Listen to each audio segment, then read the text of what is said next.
Everyone, time for Number the Stars, chapter 13. This chapter is called Run as Fast as You Can. Still moving quietly so as to not wake her sister, Anne Marie sped down the stairs and through the kitchen door. Her foot caught on the loose step, and she faltered for a moment, righting herself, then dashed across the ground to the place where her mother lay. "Mamma," she called desperately. "Mamma!" "Shh," Mamma said, raising her hand. "I'm all right." "But, Mamma," Anne Marie asked, kneeling beside her, "what's wrong? What happened?" Her mother pulled herself into a sitting position. She winced in pain. "I'm all right, really. Don't worry. And the Rosens are with Henrik. That's the important thing." She smiled a little, though her face was drawn with pain, and she bit her lip, the smile fading. We got there quite quickly, even though it was still so dark and it was difficult for the Rosens, not knowing the path. Henrik was there waiting on the boat, and he took them aboard and down below so quickly to the cabin that they were invisible in an instant. He said the others were already there. Peter got them there safely, too. So I turned and hurried home. I was so anxious to get back to you girls. I should have been more careful. Talking softly, she brushed some grass and dirt from her hands. Can you believe it? I was nearly here, well, maybe just halfway, when I tripped over a root and went sprawling. Mamma sighed. So clumsy, she said, as if she were scolding herself.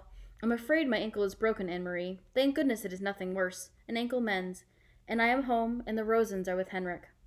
You should have seen me, Anne Marie, she said, shaking her head with a wry look.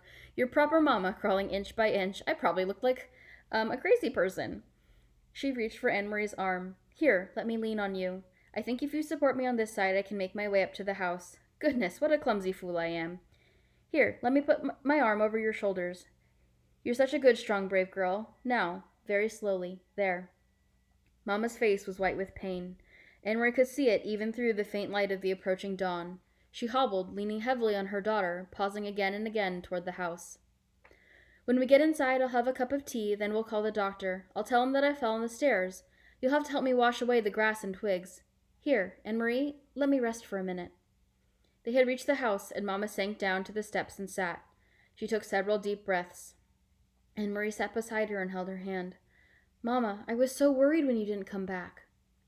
Mamma nodded. I knew you would be. I thought of you worrying as I dragged myself along. But here I am, safe with you now. Everything is fine. What time is it? It must be 4:30 or close to it. They will sail soon. Mamma turned her head and gazed across the meadow to the sea and the vast sky above it.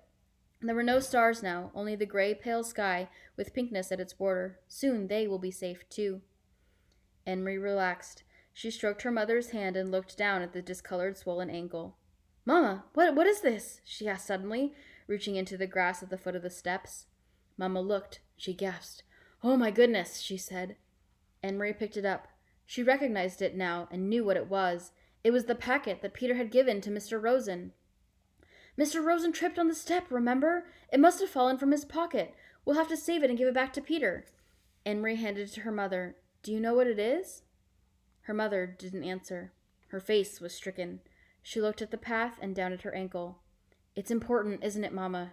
It was for Uncle Henrik. I remember Peter said it was very important. I heard him tell Mr. Rosen. Her mother tried to stand, but fell back against the steps with a groan. My God, she murmured again. It may have all been for nothing. Anne Marie took the packet from her mother's hand and stood. I will take it, she said. I know the way, and it's almost light now, and I can run like the wind. Mamma spoke quickly, her voice tense. Anne Marie, go into the house and get the small basket on the table. Quickly, quickly. Put an apple into it and some cheese. Put this packet underneath. Do you understand? Hurry. Anne Marie did instantly as she was told. The packet at the bottom. She covered it with a napkin. Then wrapped some cheese and apple. She glanced around the kitchen, saw some bread, and added that. The little basket was full. She took it to where her mother was. You must run to the boat if anyone should stop you. Who would stop me? Anne Marie. You understand how dangerous this is. If any soldiers see you, if they stop you, you must pretend to be nothing more than a little girl. A silly, empty-headed little girl taking lunch to a fisherman, a foolish uncle who forgot his bread and cheese. Mamma, what is it in the bottom? But her mother still didn't answer the question. Go, she said firmly. Go right now, and run as fast as you can. Anne Marie kissed her mother quickly, grabbed the basket from her mother's lap, turned, and ran towards the path. That was chapter 13. See you next time for chapter 14.